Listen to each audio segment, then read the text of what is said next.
Hello students, welcome in my channel The Master Tutorial। तो student आइए short type answer question discuss कर लेते हैं। इन द फर्स्ट क्वेश्चन हमें क्या दिया गया है, a body A of mass m।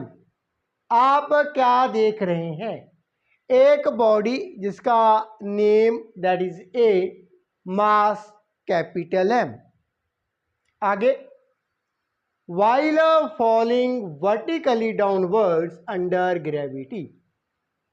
तो ये जो बॉडी है ये वर्टिकली ऐसे नीचे को गिर रही है, किसके अफेक्ट के कारण, due to the effect of gravity, गुरुत्वाकर्षण। तो उसके कारण ये नीचे को वर्टिकली गिर रही है।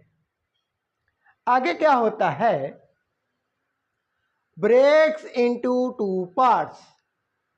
मान लेते हैं कि आगे चलकर कोई पॉइंट है, यहां पर इसके साथ क्या हुआ, ये बॉडी के दो हिस्से हो जाते हैं, टू पार्ट बन जाते हैं। उसके आगे,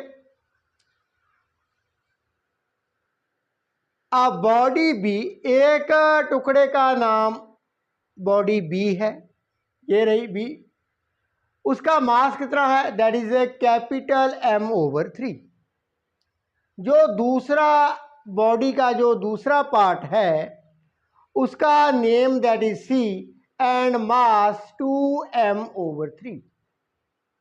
आगे क्या होता है, क्या पूछा गया है, how does the centre of mass of bodies B and C taken together shift compared to that of body A। अब हमसे ये पूछा गया है इस क्वेश्चन में, ये जो टू पार्ट बने हैं, जब बॉडी ए ब्रेक डाउन हो जाती है, इन दोनों का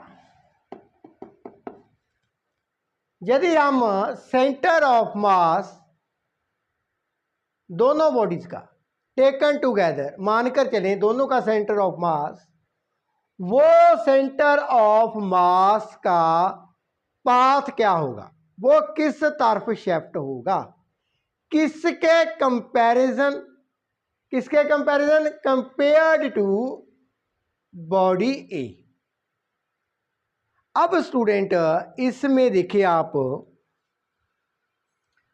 जो बॉडी थी ए वो क्या थी, फॉलिंग वर्टिकली डाउनवर्ड, नीचे को आ रही है, under the effect of gravity alone. इसके अलावा अन्य बल इस बॉडी के ऊपर नहीं एक्ट कर रहा। एक तो बात ये है। अब इस बॉडी के फर्दर टू पार्ट हो चुके हैं। जब टू पार्ट हुए इस बॉडी के, तो अंदरूनी बल के कारण ही ये संभव हो पाया है। इसके ऊपर अन्य और कोई बल, कोई चोट, no force applied, it breaks internally into two parts. Internal force लगी होगी तभी इसके टू पार्ट हो चुके हैं। अब जो टू पार्ट्स हैं उनके ऊपर भी अन्य कोई बल नहीं लग रहा, no external force applied on two parts. एक ही इसके ऊपर बल लग रहा है, वो क्या है, गुरुत्वाकर्षण बल। That means body B, body C, ये भी क्या है, नीचे को आ रही हैं। तो स्टूडेंट यदि हम इन दोनों का सेंटर ऑफ मास देखें टेकन टुगेदर, वो भी वही होगा, उस दिशा में शिफ्ट होगा, मीन्स सेंटर ऑफ मास इन दोनों बॉडीज का सेंटर ऑफ मास, दोनों बॉडीज का क्या होगा, वही होगा जो बॉडी ए का था जब वो नहीं टूटी थी। तो बॉडी ए का क्या था, नीचे को सेंटर ऑफ मास एक्ट कर रहा है, मूव कर रहा है, एंड इन दोनों का भी सेंटर ऑफ मास वही होगा जो पाथ पहले बॉडी ने फॉलो किया था। कब, जब वो ब्रेक डाउन नहीं हुई थी। तो सिंपली हम ये कह सकते हैं बॉडी बी, बॉडी सी, इनका centre of mass taken together वही पाथ फॉलो करता है जो बॉडी ए का था। आइए एक और इंटरेस्टिंग क्वेश्चन डिस्कस कर लेते हैं। So student, in the next question important है ये, a rocket is out in free space shooting out a stream of exhaust gases and picking up speed in opposite direction। तो आप क्या देख रहे हैं, एक रॉकेट है वो फ्री स्पेस में जर्नी कर रहा है, तो गैसेस को वो छोड़ रहा है, इजेक्टेड, एग्जॉस्ट गैसेस। ठीक है, आगे क्या है, इससे क्या होता है, इसकी स्पीड क्या है, बढ़ रही है। गैसेस यदि इस डायरेक्शन में, rocket in the opposite direction, speed बढ़ रही है। आगे, what happens to the centre of mass, centre of mass से, सेंटर ऑफ मास को क्या होता है, किसका centre of mass, of all the matter, of all the matter. अब मैटर कौन सा, दैट विच इज इजेक्टेड, जो इजेक्ट कर दिया है रॉकेट ने, एक तो ये मैटर है, and that which is left in the rocket, जो matter in the form of fuel इस रॉकेट के भीतर है।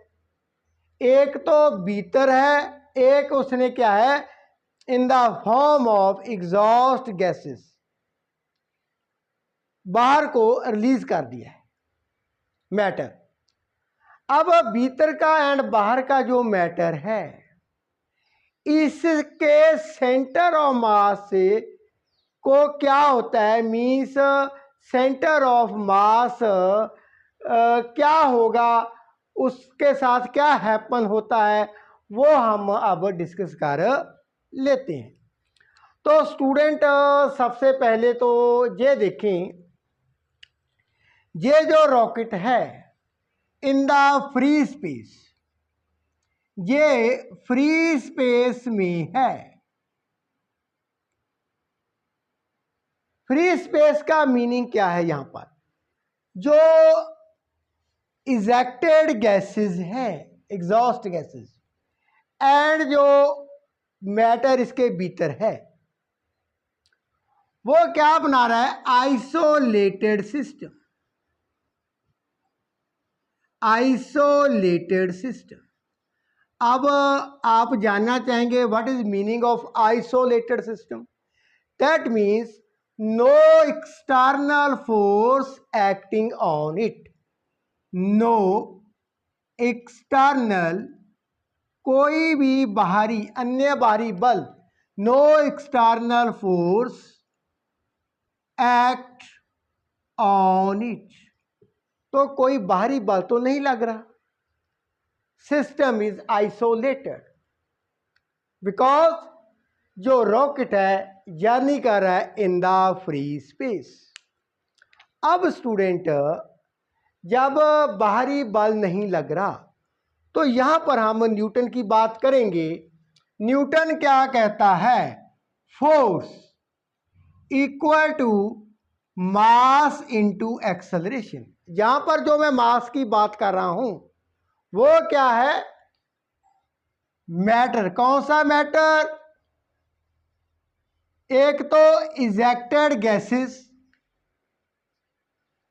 एंड जो रिमेनिंग फ्यूल है उस मैटर की मास की बात कर रहा हूं। अब स्टूडेंट इन दोनों का सेंटर ऑफ मास के बारे में हमने डिस्कस करना है। सेंटर ऑफ मास के साथ क्या होता है, ये क्वेश्चन है हमारा। तो स्टूडेंट अब यहां पर देखें, बाहरी बल तो नहीं लग रहा, फोर्स क्या है, जीरो है, बाहरी बल नहीं लग रहा। That means mass into acceleration equal to zero.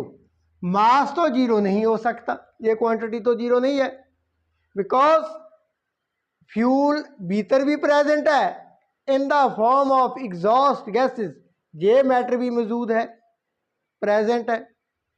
तो सेंटर ऑफ मास की एक्सेलरेशन जीरो हो जाती है।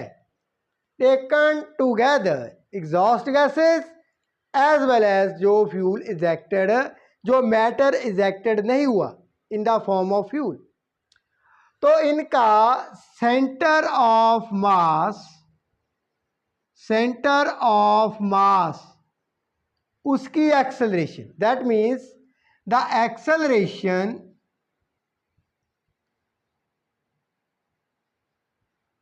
Acceleration of centre of mass क्या है, जीरो है। अब स्टूडेंट एक्सेलरेशन के बारे में हमने पढ़ा है पहले already, you know very well. Acceleration क्या होती है, the rate of change of velocity with respect to time, वो जीरो है जहां पर rate of change of velocity, that means derivative velocity का विद रिस्पेक्ट टू टाइम, वो जीरो। अब डेरिवेटिव यदि किसी क्वांटिटी का जीरो होता है तो वो क्वांटिटी क्या होती है, that is constant. So therefore यहां पर वेलोसिटी क्या है, कांस्टेंट। वेलोसिटी किसकी है, सेंटर ऑफ मास की। So therefore velocity of centre of mass of matter, matter कौन सा है, एग्जॉस्ट गैसेस जो इजेक्टेड की गई हैं, एज वेल एज जो फ्यूल रॉकेट के भीतर है। तो सेंटर ऑफ मास की जो वेलोसिटी है, therefore velocity of centre of mass of matter is a constant. यही हमसे पूछा गया था, सेंटर ऑफ मास के साथ क्या होता है, तो आंसर ये है सेंटर ऑफ मास की जो वेलोसिटी है वो क्या है, दैट इज अ कांस्टेंट। तो स्टूडेंट आने वाली वीडियो में इसी चैप्टर के सेंटर ऑफ मास से रिलेटेड और शॉर्ट टाइप आंसर क्वेश्चंस इस टाइप के एज वेल एज न्यूमेरिकल में डिस्कस करने जा रहा हूं। यदि इन टॉपिक में any problem you can ask me in the comment section. Thank you so much for watching. Video अच्छी लगे प्लीज़ शेयर कर देना एंड चैनल को सब्सक्राइब कर देना। Thank you.